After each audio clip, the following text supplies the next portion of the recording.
At every family gathering, they told me to keep quiet about my career so I wouldn't overshadow my older brother, unemployed but constantly praised. So I stayed silent, while building a multi-million-dollar company they never even knew existed. I will tell you everything that happened. Let me quickly thank you for your continuous support. This means a lot to us. If you enjoy the stories we share, kindly subscribe to this channel. It will be great if you can leave a comment on which city you are watching from. Let me tell you everything now. It was my mother's voice that cut through the clinking of silverware and the low murmur of relatives catching up over wine. "Dylan," she said, giving me a rehearsed smile, "maybe skip the work talk tonight. You know how it can come across." I looked up, mid-sentence, my story about landing a Fortune 100 contract hanging useless in the air. Around the table, no one made eye contact. Except Brandon. He grinned like he'd just won a prize. I forced a nod. "Sure, Mom. Wouldn't want to make anyone uncomfortable." Brandon, my older brother by 2 years, lifted his glass. "You know," he said, voice brimming with fake modesty, "not everyone needs to be a tech genius to contribute to the family." Everyone chuckled. My aunt patted his shoulder like he'd just delivered a TED Talk. He hadn't worked a full-time job in years, but somehow, that never seemed to matter. Brandon had charm. That shiny, empty kind people mistake for charisma. He made failure look acceptable, even admirable, and they loved him for it. I kept quiet, sipping my water like it was poison. This wasn't the first time they'd silenced me. Over the years, the pattern had calcified into family law. Brandon spoke, I listened. He failed, I funded. He floundered, I fixed.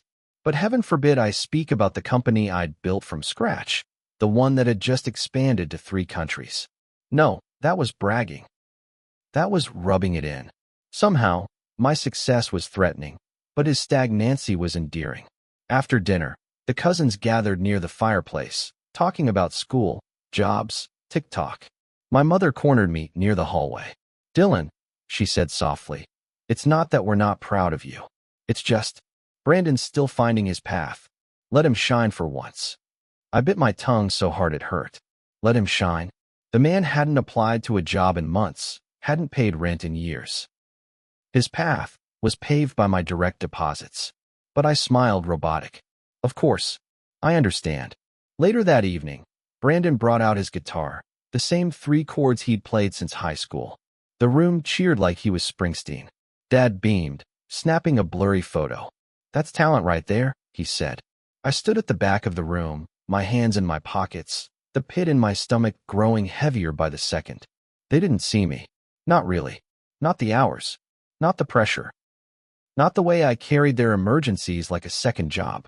I was just the guy who paid for things quietly. I walked into the kitchen, needing air, needing space. That's when I caught my cousin Amanda scrolling through her phone. "Your brother's Instagram is wild," she laughed. "Did you really buy him that car?" My heart sank. That car was supposed to be a loan. He told me he needed something reliable to job hunt. Instead, he'd posted it with the caption, "Success hits different when you manifest it." Manifest it. That was rich. I paid for it. He manifested nothing but pity and free rides. Back in the living room, someone was giving a toast. Brandon again. "To family," he said. "To unconditional love. Especially from those who never make us feel small." His eyes flicked to mine, just for a second. The room clapped. I didn't. I studied the faces of my parents, my aunts, my uncles, smiling, comfortable, complicit. They didn't want the truth. They wanted the fantasy, the golden son with the big heart, and the younger one who didn't need recognition because he had it all already. I could have spoken. Could have cleared my throat and reminded them who paid Brandon's rent, who saved Dad's mortgage last year, who sent Mom on that cruise when her retirement fell short. I could have laid it all bare. But something inside me shifted. Speaking wouldn't change anything. They didn't want facts. They wanted a narrative. And I had played my part for far too long. So I kept my silence, not because I was weak, but because I was done performing. The party wore on, and laughter spilled into the hall.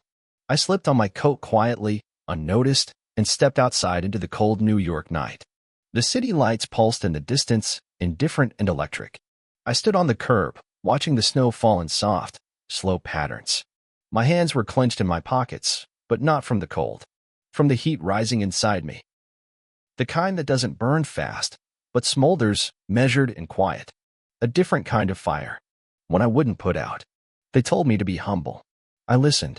They told me not to make anyone feel small. I obeyed. But they never asked Brandon to shrink. Never asked him to dull his light, what little of it there was. Only me. Because I reminded them of what they didn't want to admit, that some people succeed without permission, and some families resent you for it. I wasn't going to beg to be seen anymore. I had a different plan now. I turned and started walking, the wind biting at my face. I wasn't heading home. Not yet. I needed to clear my head, to picture what was coming. Because something was coming. Not revenge in the traditional sense, not fire and fury. Something colder, sharper. I had power now. And I was about to show them what happens when the silent one finally speaks without saying a word. I used to think being the quiet one was a strength. That if I kept my head down and worked hard, someone would eventually notice. But growing up in Brandon's shadow taught me otherwise. I wasn't the loudest, the funniest, or the favorite. I was the placeholder between his mistakes. When he failed, I was the one who held things together. But no one clapped for that. No one praised the glue. They only looked when it cracked. I remember one Christmas when I was 10. I'd won the regional science fair. Built a simple program that could predict local weather better than the school system software. Brandon, 13, had been suspended for skipping school and sneaking into the arcade. But guess who got the new game console? Guess who got a lecture on letting your brother have his moment when I showed them my trophy? That was the first time I felt invisible. Not because I wasn't there, but because I didn't shine in the way they wanted. Those memories used to sting. Now, they fuel me. Last week, I closed Series B funding for my startup, $18 million in fresh capital. That moment should have been fireworks. But instead of celebrating with my family, I just stared at my phone in silence. There was no one to call. No one who'd understand. My team toasted with champagne. I smiled, thanked them. But inside, I was cold. My family hadn't asked what I'd been working on in years. And when they did, they nodded like I'd spoken another language. 2 nights later, my parents hosted a dinner for Uncle Jerry's birthday. Another evening of loud voices, too much wine, and Brandon taking up the oxygen in every room. He was talking about some potential consulting gig, with the swagger of someone who thought showing up was half the job. I arrived late. No one noticed. I walked into the living room and overheard Mom introduce me to her friend. That's Brandon's younger brother. He does something with computers. Something with computers. I froze. Not in pain, just in pure, icy disbelief. The woman smiled politely and moved on. She didn't know I'd just partnered with one of the biggest fintech firms in the country. That my platform was being quietly integrated into hundreds of banks. That I'd built something from my bedroom desk that now lived on 10,000 servers across 3 continents. But sure, something with computers. I didn't correct her. I didn't even blink. Because in that moment, I realized something else. Their ignorance had nothing to do with me. It was their comfort zone, their shield against the truth. Later, while Brandon performed another one of his stories, how he almost got into marketing, almost moved to LA, almost launched a podcast. I sat in the corner, sipping a flat soda and watching how easily people loved a narrative, even if it was hollow. Watching how they clapped for effort, not results. For charm, not character. I realized then that my mistake all along wasn't working hard. It was expecting applause from the wrong audience. When dinner ended, Brandon took my keys. He always did that, like I was his valet. "I'll bring the car around," he said, winking. I watched him leave, watched the others laugh like he was the star of the show. And I thought, let them laugh. I wasn't going to talk my way into their respect. They'd already made up their minds. I was the background, the support beam. The silent son who wouldn't rattle their image of Brandon. But I wasn't silent anymore, not really. I was watching, calculating, planning. I didn't need to raise my voice. I had other tools now: money, leverage, time. And something Brandon never had: vision. While he was busy playing pretend, I'd been quietly building an empire. And I knew exactly where to start chipping away at the illusion they'd wrapped around him. That night, I called my lawyer and told him to dust off a file I hadn't looked at in years, the title to a downtown office space I'd acquired under an LLC. It was leased out now, but soon it wouldn't be, because Brandon had just bragged about applying to a dream job there. He didn't know I owned it. He wouldn't until it was too late. I lay awake that night, staring at the ceiling of my penthouse. Funny how silence echoed louder when it was deserved. They wanted me quiet. They wanted me small. So I gave them what they asked for. But while they praised the storm that never came, they forgot about the tide pulling beneath it. I wasn't going to crash in. I was going to rise, slow, unstoppable, and completely on my terms. They didn't see me. Not yet. But they would. Some people shout to show their strength. I preferred silence. There's power in being underestimated. I'd spent years watching them dismiss me as the quiet one, the tech kid, the brother with no real job. They thought I was humble because I had nothing to show. They had no idea I was quiet because I had everything to lose. Until now. Brandon had been bragging for weeks about a job offer from a major startup downtown. He dropped the name casually, like it was just another thing handed to him by fate. What he didn't know was that the startup leased their entire top floor from a commercial landlord. And I was that landlord. Through a shell company, 2 holding firms, and a real estate trust so well layered even I had to check twice to confirm it was mine. I bought that building 3 years ago in an off-market deal, back when I had fewer zeros in my net worth. It was meant to be a long-term play. Now, it had a new purpose. It became my scalpel. I didn't need to scream to be heard. All I had to do was cut in the right place and let the structure fall. Through one of my private venture funds, I funneled a seed investment to the startup that hired Brandon. They didn't even know who I was, just that a strategic investor had come in to support growth. I offered them a grant program, with conditions. One of them, take a chance on an underqualified candidate for community outreach. The CEO laughed and said, "Sure, why not?" I wired the money the next day. Brandon got the job 2 weeks later. My parents were over the moon. "See?" Mom said over dinner. All he needed was the right break. "He's special, Dylan. He just needed time." I nodded, chewed slowly, and smiled like I agreed. I watched Brandon puff his chest, pretending like he had climbed a mountain. He didn't know the ropes had been tied, the summit staged. But he was about to learn. 1 week into the job, after his first paycheck cleared, I pulled the plug. I contacted the CEO, told him the investment had failed to meet expectations, withdrew all future funding. The startup had no choice. They scaled down immediately. Brandon was let go in a Friday morning meeting. No warning. No second chance. That night, I heard my parents on the phone, panicking. "He was doing so well," Mom sobbed. "Maybe he's cursed," Dad whispered. I almost laughed. They blamed the universe. Never themselves. Never their blind spots. Never the years of excuses they wrapped around Brandon like armor. I remained silent. No gloating. No confrontation. Just clean execution. I went back to my apartment, poured myself a drink, and stared out at the skyline. Below me, the city pulsed, noisy, ruthless, electric. Just like me. But I wasn't finished. There was one more move. One final reveal they wouldn't see coming. In 3 days, I'd be hosting the annual Titan Tech Gala, a black tie celebration for the most influential figures in finance, tech, and media. It was invitation only. CEOs, senators, even a few Hollywood names. The press was calling it Silicon Alley's answer to the Met Gala. What no one knew was that the anonymous benefactor who revived the event this year, who secured the venue, sponsors, and keynote speakers, was me. I wasn't on the guest list under my name. My team created an alias to protect my identity. Let them wonder who had the power. Let the rumors swirl. I didn't need applause anymore. I just needed them to see that while they dismissed me, I became the kind of man they'd have to read about in the papers to understand. 3 years ago, I sat at a family dinner, listening to them call me Brandon's younger brother. In 3 days, I'd walk past those same people in the press line, in a tuxedo, under a different name, and they'd clap without knowing who they were clapping for. That's the beauty of quiet power. You don't beg to be seen. You build something so undeniable, they can't look away. And when the moment was right, I'd take off the mask.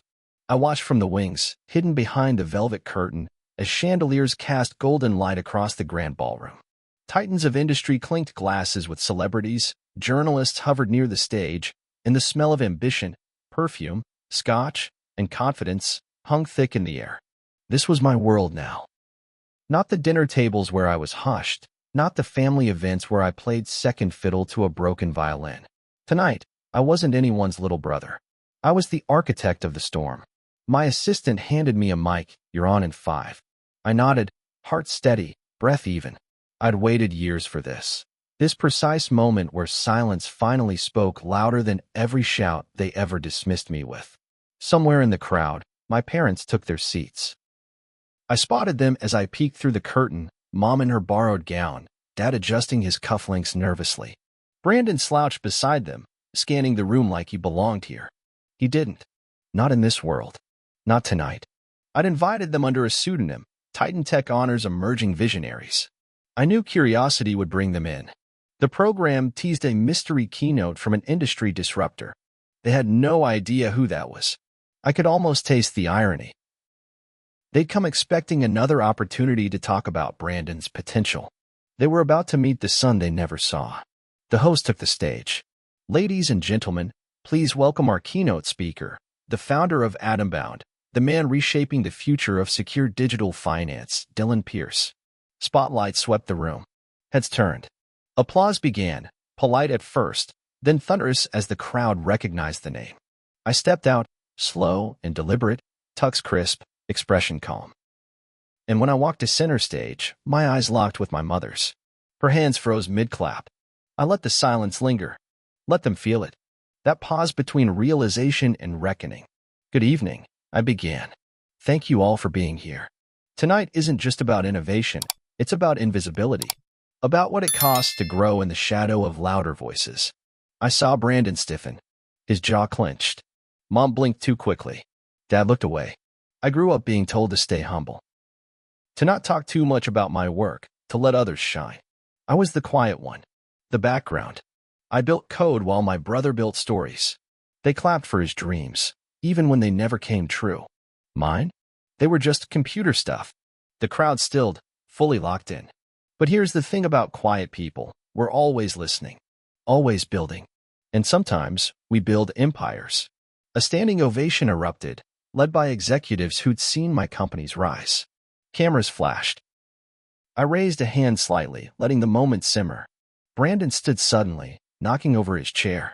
"This is a joke," he muttered, storming out. Mom turned to follow him, but hesitated. She looked back at me, really looked. Not at the suit, not at the lights. At the son she never tried to understand. Then she turned away. Dad followed, his face pale. They left without a word, just like I always did. I took a deep breath and smiled. For anyone out there who's ever been told to shrink, you don't have to. Build anyway. Succeed anyway. And when the time is right, speak. Applause roared again. I stepped back from the mic, letting it wash over me, not as revenge, not as spite, but as freedom. They saw me now, and I didn't need them to. The calls started 2 days after the gala. First from my mother, then Dad, even Brandon, whose number I'd blocked years ago but now came through under unknown. I didn't answer. I didn't delete them either. I let them pile up like old receipts. Proof of a transaction I no longer owed. There was no rage in me. No boiling need to lash out. Just distance. Cold and clean. I'd already signed the papers on the penthouse, midtown skyline, all glass, with a rooftop garden and silence so thick you could feel it settle on your skin. It was just me. No family. No need to explain anything. Just peace. I moved in quietly. No grand announcement. No Instagram post. I didn't invite anyone over. For the first time in my life, my space reflected what I'd fought to build: clarity, control, and room to breathe. One evening, I stood by the balcony, watching the city breathe beneath me. The sun dipped behind the skyline, turning steel into gold. In the reflection on the glass, I saw myself, not the overlooked son, not the quiet one, not Brandon's brother. Just a man who chose himself, over and over, until it finally stuck. My phone buzzed on the counter. A family group photo lit up the screen. Someone had posted a picture from another gathering. Brandon in the center, arms around cousins I hadn't seen in years. They were laughing at something I'd never hear, in a conversation I was never part of. I watched it for a moment. No bitterness. No ache. They were still playing the roles they'd always played. still clapping for the wrong things, still ignoring what didn't fit their narrative. And that was fine. They could have that world. I had no interest in being invited anymore. I turned the phone over, screen down. In the distance, a train rumbled over tracks far below, a sound I used to associate with escape. Now, it just reminded me I wasn't running anymore. I slid the balcony door shut. The click echoed in the silence. They told me to stay quiet. So I did, while I built everything they could never imagine. And I was done speaking.